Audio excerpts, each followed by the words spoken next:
What's going on, Eagles Nation? It's your boy LA, aka Showtime 804, coming back to y'all with my channel, Bird Gang Mafia.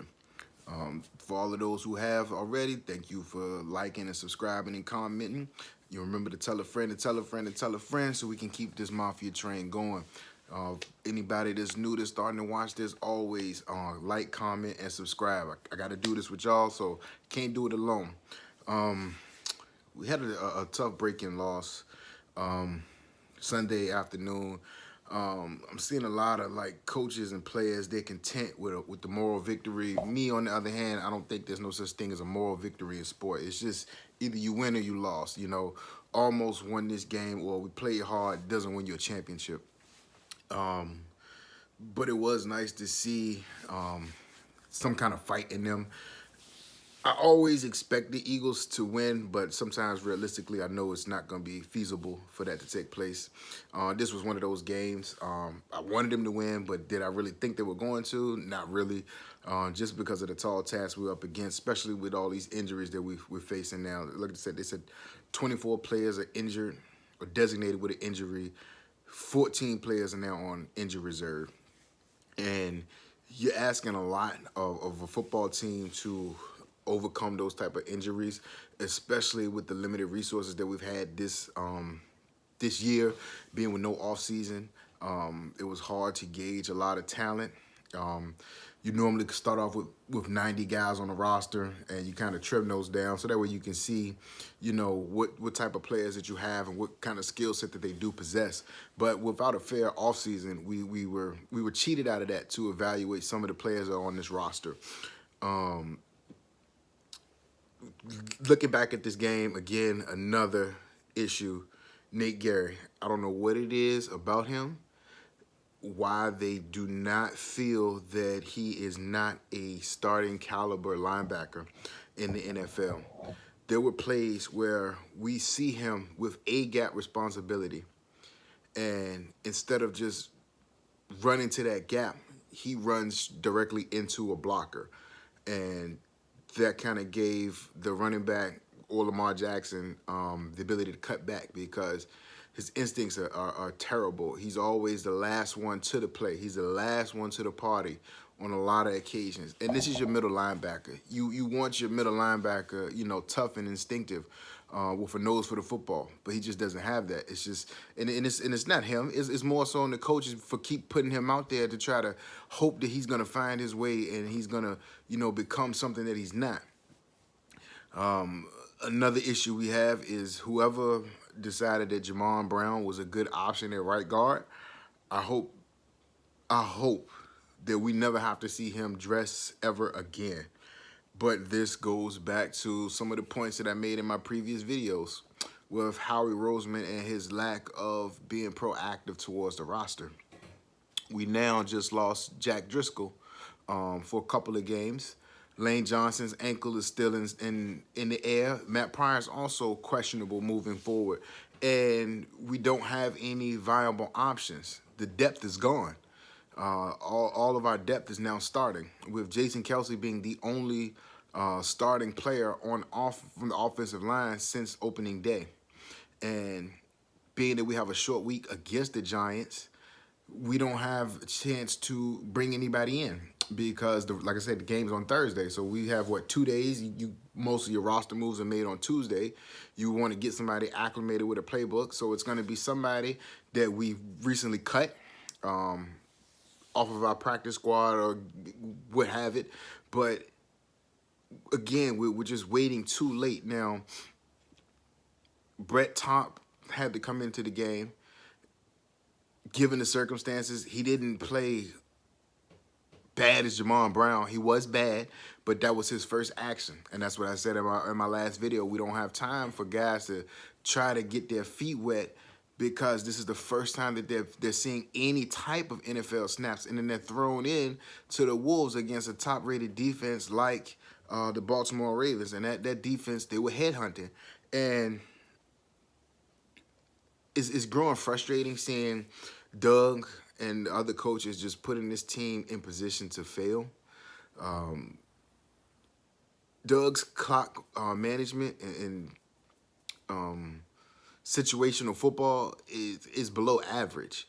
After we scored that first touchdown, we were down 17-6, and he decided to go for two, which we're not in that position where we have to go for two just yet.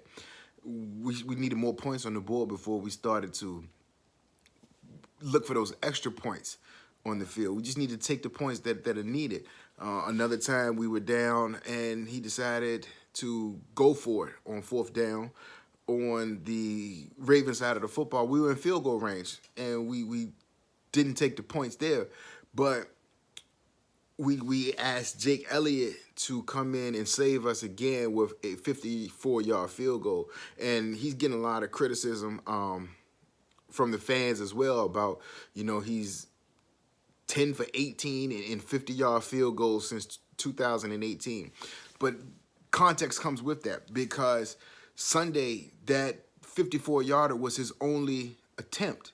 Sometimes you want to get your kicker in game situations, have him trying an extra point, so that way he knows which way is the wind blowing, how's the footing on the field, all of that. They're kicking 50 and 60 yarders in warm-ups is nothing. There's no rush. There's nothing there. It's just basically he's kicking off a tee with no kind of no pushback on him. So, and it's unfair to ask that man to just come out and kick a 54-yarder.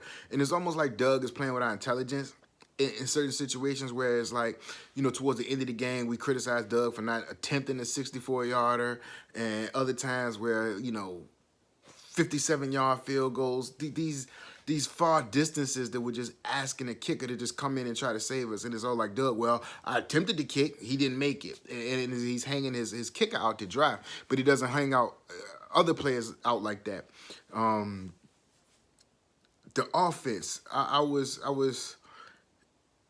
they gave me some hope as far as what the future holds for this team.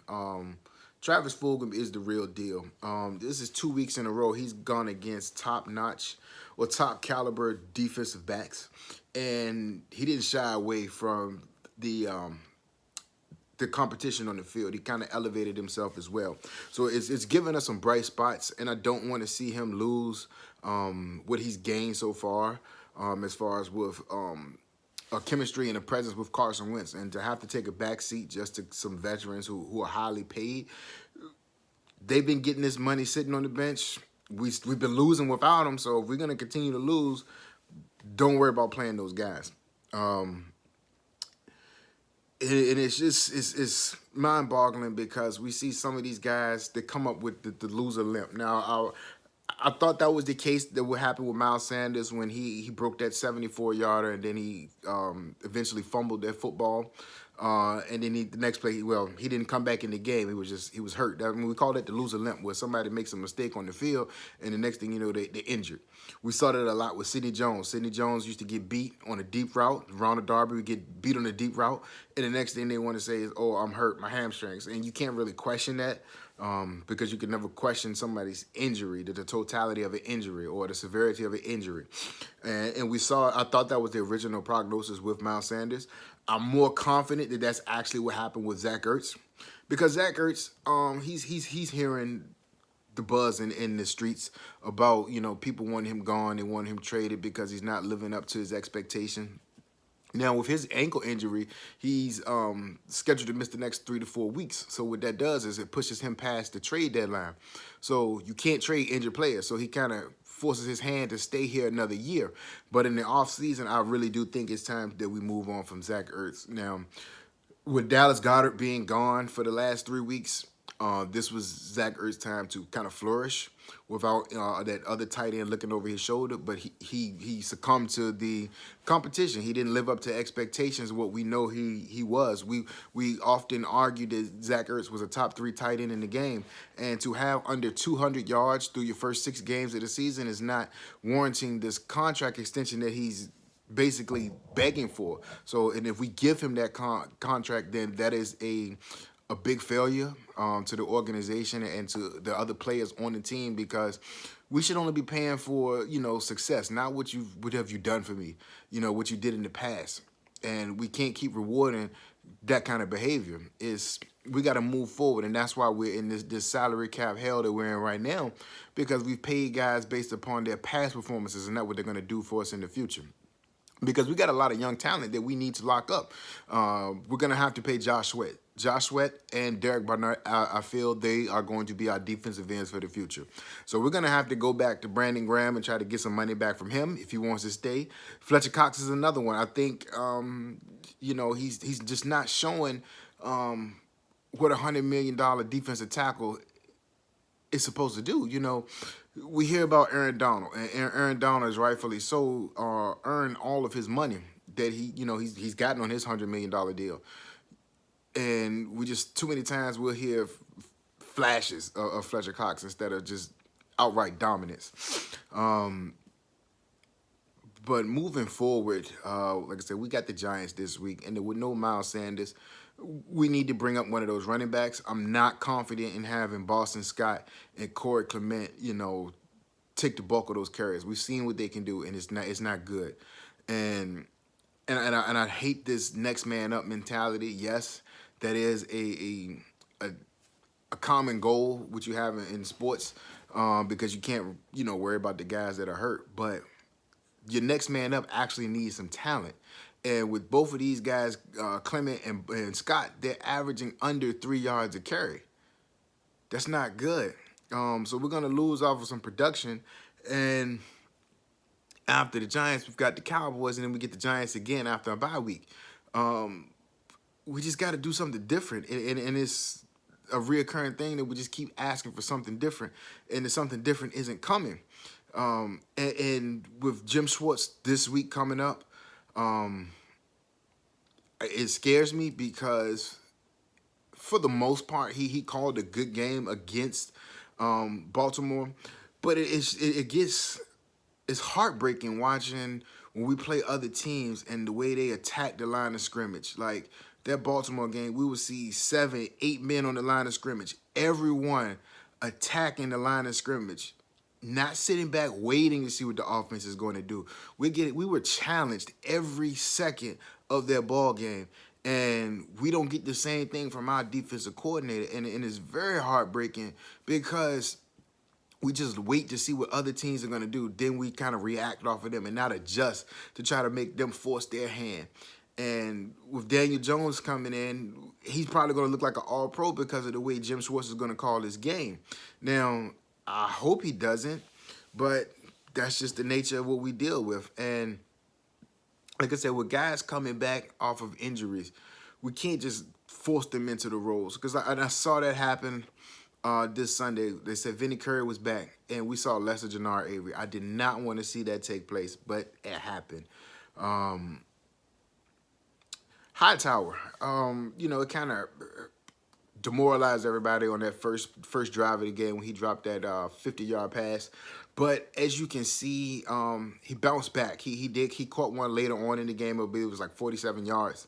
And he was not going to make the mistake of turning that ball over once he caught it. So you can see Carson is starting to trust these younger guys, and they're going to start delivering for him.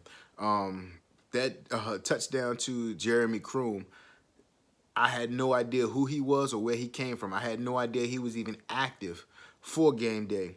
But like I said, some of those guys, they're starting to make plays. It's almost like what we went through towards the end of last year. There's guys coming up off the practice squad, making plays on the field. I hope this week or even moving forward that Doug has a better understanding of what's going on the field. He was talking about, he took blame for that 2-point conversion that was, he called the wrong call at the end of the game, saying that he exhausted all of our 2-yard plays. But if they were successful, you go back to them. You don't try to run a read option. You saw that got blown up earlier in the game. It just wasn't working. It got blown up with Jalen Hurts, and you think it's not going to happen with Carson Wentz, who's not as fast as Jalen Hurts.